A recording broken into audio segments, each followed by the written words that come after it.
Hello, my friends. How are you? So, today I want to talk about mental exhaustion. It's something I've been dealing with for over a year. For example, how can one phone call make you exhausted for 3 days? That is not normal. Or one to be careful about. Once that situation is cleared, I'm going to be better. No, no, no, no, no. Because that situation might never clear. You have to find a way to be good until that's cleared. So the mental exhaustion is when we realize it's not physical anymore. It's just something that's, what is it? Why are we always in a bad state? So finally, I realized as when I was growing up, I was put in a box, in a very tight box, how I had to behave in my family. And they were put in that box. That was just how in my family you had to behave. For me, it was very tight, very suffocating.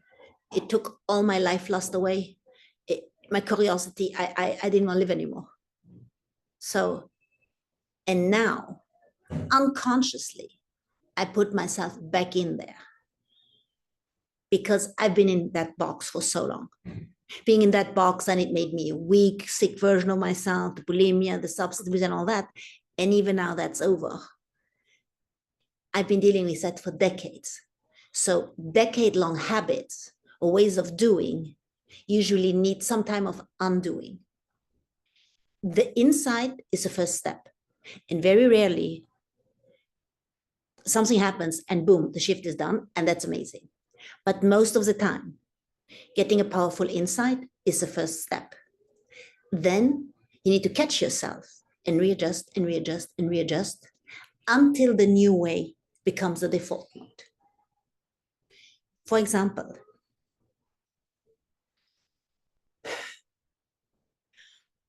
good breathing. Multiple times a day, I catch myself holding too tight my chest, my neck. And I'm like, we can let go now. We're safe.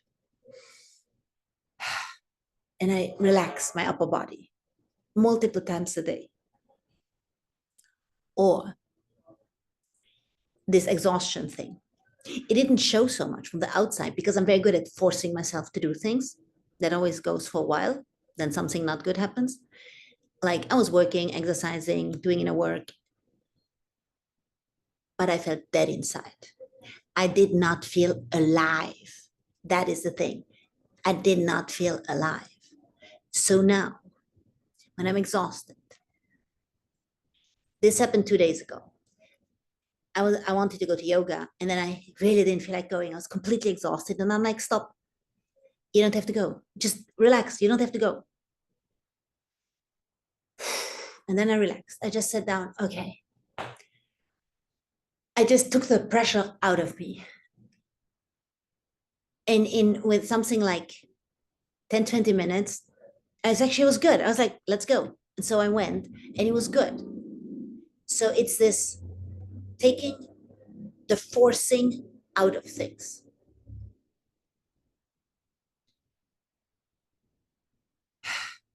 Really listening to myself. Because this forcing takes the energy out, it takes also the intuition out. So I only discovered this a week ago, but I realized what a gem I found there and how important this is.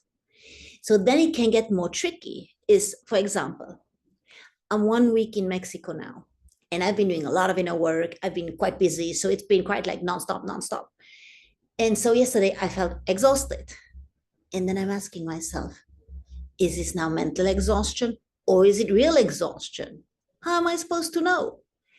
That's what we need to figure out by trial and error, by trusting ourselves, by listening to our intuition. And it might be stressful, but it can also get very exciting if we can really tune in ourselves. So basically, I realized, okay, I've been going a week nonstop. Today is my rest day. And that felt good. And there might be sometimes you do you don't catch what the real thing is, but it's a learning, it's training yourself, retraining yourself. So the gem of this session is, once we have the big insight, the big breakthrough, most of the time it takes a lot of readjusting to put that into our lives, especially if it's a thing we've been doing for a decade or two or three. That's been the default system. So I want to encourage you, it is possible, but you have to readjust, readjust, readjust until the default mode becomes the new way of doing. I'm very excited to let you know how this goes because I only figured that out a couple of days ago. So I encourage you to try it with your own things, and I wish you a wonderful day.